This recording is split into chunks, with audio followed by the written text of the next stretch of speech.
खासदार निलेश लंके साहेबांचा एक कार्यकर्ता आहे किशोर परभणे नावाचा.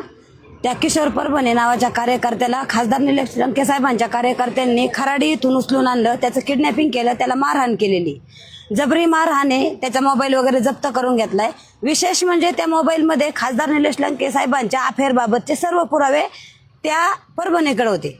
या संदर्भात 6 फेब्रुवारी रोजी याच परभणेने माझी वाघोली इथे भेट घेऊन हे सर्व पुरावे मला पण दिले होते. पण याच्या संदर्भात मी फेसबुकवरती वारंवार याच्या संदर्भात आवाज पण उठवलेला आहे, पण माझे फेसबुकचे अकाउंट लंके साहेब चालू देत नाहीत. या माझी इतक्या वेळा मी हे केलं पण माझी कुणी दखलही घेतली नाही. याच्या संदर्भात मी 1/5/2026 रोजी आता जिल्हा पोलीस अधीक्षक साहेबांना लेखी निवेदन दिलेले. याच्यामध्ये त्या किशोर परभणेकडून आंबोरा पोलीस स्टेशनला खोटे फिर्यादी दाखल करून घेतलेले आहेत, खोटे व्हिडिओ बनवून घेतलेले आहेत. त्या किशोर परभणेला लघवी पाजलेली निलेश लंके साहेबांच्या कार्यकर्त्यांनी, आणि हे सर्व निलेश लंके साहेबांना व्हिडिओ कॉल करून दाखवलेलं पण आहे.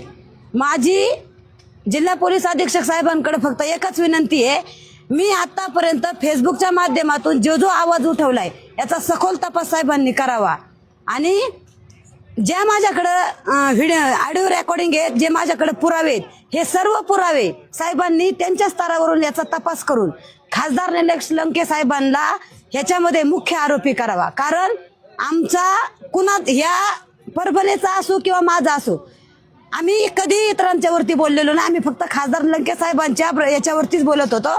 हे जे केलं हे सगळं खासदार लंके साहेबांनीच केले, आणि खासदार लंके साहेब हेच मुख्य आरोपी आहेत.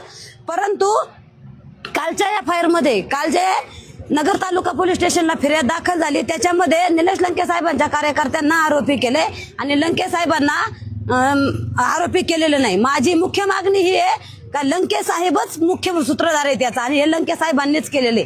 ज्या महिलांचं शोषण झालंय त्या महिलांच्या नवऱ्यांना लंके साहेब खोट्या गुन्ह्यांच्या मध्ये जेलमध्ये ठेवतात. त्याच्यापैकीच एक सारिका भोसलेचा नवरा पण आहे, त्याच्यापैकीच मी पण एक. लंके साहेबांची ह्या सगळ्या गोष्टींचा सखोल तपास झाला पाहिजे, एवढीच माझी फक्त यांच्याकडे जिल्हा पोलीस अधीक्षक साहेबांच्याकडे मागणी. तुम्ही निवेदन दिलं तर त्या निवेदनानंतर तुम्हाला जिल्हा पोलीस अधीक्षकांनी काय आश्वासन दिले?